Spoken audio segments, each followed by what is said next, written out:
ঢাকা মহানগরীতে রংচটা জরাজীর্ণ লক্কর-ঝক্কর মোটরযান চালানো শাস্তিযোগ্য অপরাধ। তাই এসব চালানো বন্ধ না করা হলে আইনগত ব্যবস্থা গ্রহণ করা হবে বলে জানিয়েছেন Bangladesh road transport authority BRTA. ১৯ মে রোববার বিআরটিএর এক জরুরি বিজ্ঞপ্তিতে একথা জানানো হয়েছে।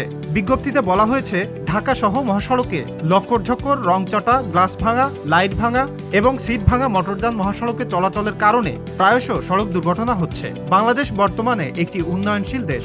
ফলে ঢাকা মহানগরে চলাচলরত গণপরিবহনের সৌন্দর্য ও দেশের ভাবমূর্তির অনেকাংশ নির্ভর করে।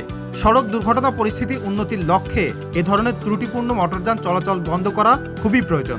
মোটরযান চালক, যাত্রী, পথচারী সহ সংশ্লিষ্ট অংশীজনের নিরাপত্তা নিশ্চিতকল্পে আগামী জুন মাসের মধ্যে এ ধরনের ত্রুটিপূর্ণ মোটরযানকে ত্রুটিমুক্ত ও দৃষ্টিনন্দন করার জরুরি ব্যবস্থা গ্রহণ করতে হবে। এ অবস্থায় ফিটনেসের অনুপযোগী, রংচটা, জরাজীর্ণ ও লক্কর-ঝক্কর মোটরযান চলাচল বন্ধ করার জন্য অনুরোধ করা যাচ্ছে।